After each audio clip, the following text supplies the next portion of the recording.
इस वीडियो में हम देखेंगे कि फैक्टराइजेशन हम किस तरीके से करते हैं किसी अलजेब्राइक एक्सप्रेशन की। तो हमारे पास है 3x² प्लस 6x। तो ये जो अलजेब्राइक एक्सप्रेशन है इसके अंदर दो टर्म्स हैं, एक है 3x² और एक है 6x। तो हमें क्या करना होता है, इन दोनों का HCF फाइंड आउट करना होता है, यानी कि हाईएस्ट कॉमन फैक्टर। तो देखिए हमारे पास जो है हाईएस्ट कॉमन फैक्टर क्या होगा, यानी कि अगर यहाँ पे जैसे नंबर्स हैं तो 3 और 6, तो 3 और 6 को कौन सा कॉमन नंबर है जो दोनों को डिवाइड करता है और हाईएस्ट नंबर है। तो 3 और 6 को 3 डिवाइड करता है। इसी तरीके से हम वेरिएबल में देखेंगे कि x की पावर जो है वो 2 है और यहाँ x की पावर 1 है। तो इन दोनों वेरिएबल्स दोनों सेम है, लेकिन इनकी पावर जो है वो डिफरेंट है। तो हम पावर जो लेंगे वो क्या लेंगे, x की पावर 1 लेंगे, यानी कि पावर छोटी पावर लेते हैं हम। ठीक है, 2 और 1 है पावर, तो हमने पावर 1 ले ली। तो 3x जो है वो हमने कॉमन ले लिया।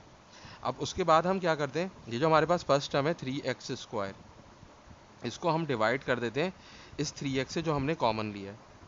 तो अब देखें 3 और 3 कैंसिल हो जाएगा और x² और x डिवाइड होगा, तो रूल ऑफ इंडिसेस के मुताबिक जब वेरिएबल सेम होते हैं और डिवीजन हो रही होती है तो पावर सब्ट्रैक्ट हो जाती है। तो ऊपर पावर 2 है और नीचे पावर क्या है, कुछ भी नहीं लिखी हुई, मतलब 1 है। तो 2 - 1 क्या हो जाएगा, 1 हो जाएगा। तो x की पावर क्या हो जाएगी, 1, और 1 हमें लिखना नहीं होता, तो हम ब्रैकेट में इस x को लिखेंगे।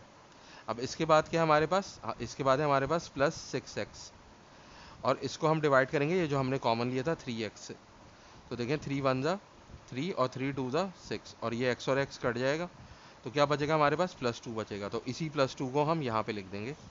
तो इस तरीके से हम फैक्टराइजेशन करते हैं। ये जो हमने वर्किंग की है हमें आमतौर पर मेंटली करना होता है। अब इसके बाद हमारे पास दूसरा क्वेश्चन है 5y³ और प्लस 15y। तो देखें यहाँ पे जो है वो 5 और 15 है, तो इन दोनों को कौन डिवाइड कर रहा है, 5 दोनों को डिवाइड कर रहा है। और इसी तरीके से जो वेरिएबल है, यहाँ y की पावर 3 और यहाँ y की पावर 1 है, तो हम y की पावर 1 ले लेंगे, यानी कि छोटी पावर लेंगे। तो ये HCF का रूल है। अब इसके बाद ब्रैकेट में क्या बचेगा, पहली जो टर्म है हमारी वो है 5y³ और हमने कॉमन लिया है 5y। तो 5 और 5 कैंसिल हो जाएगा और पावर सब्ट्रैक्ट हो जाएगी y की। तो y की पावर 3 - 1 2 हो जाएगी, यानी कि y² हो जाएगा। तो हमारे पास क्या बचेगा, अंदर y² बचेगा।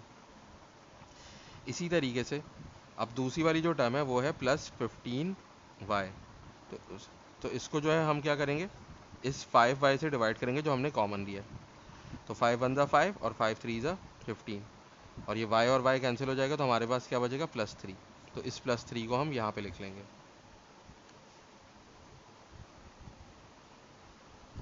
अब इसके बाद है हमारे पास 2z³ प्लस 10z²।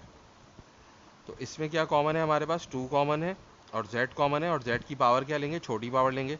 यहाँ z की पावर 3 है और यहाँ पे z की पावर 2 है, तो हमने यहाँ पे पावर 2 ले ली। और 2 हमने क्यों कॉमन लिया, क्योंकि 2 जो है वो इन दोनों को डिवाइड करता है, 2 को भी और 10 को भी। तो ये हाईएस्ट कॉमन फैक्टर है। अब देखें हमारे पास ब्रैकेट में क्या बचेगा,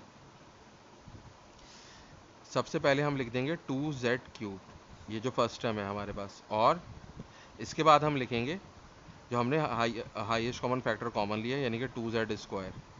तो 2 और 2 कट जाएगा, तो z की पावर सब्ट्रैक्ट होगी, तो z की पावर हो जाएगी 3 - 2, यानी कि z की पावर 1, यानी कि सिर्फ z हम लिखेंगे यहाँ पे। और इसके बाद है हमारे पास plus 10z² upon z², sorry 2z²। हमारे पास हमने जो कॉमन लिया वो 2z² है।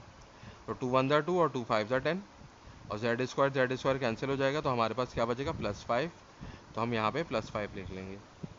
तो इस तरीके से हम फैक्टराइजेशन करते हैं।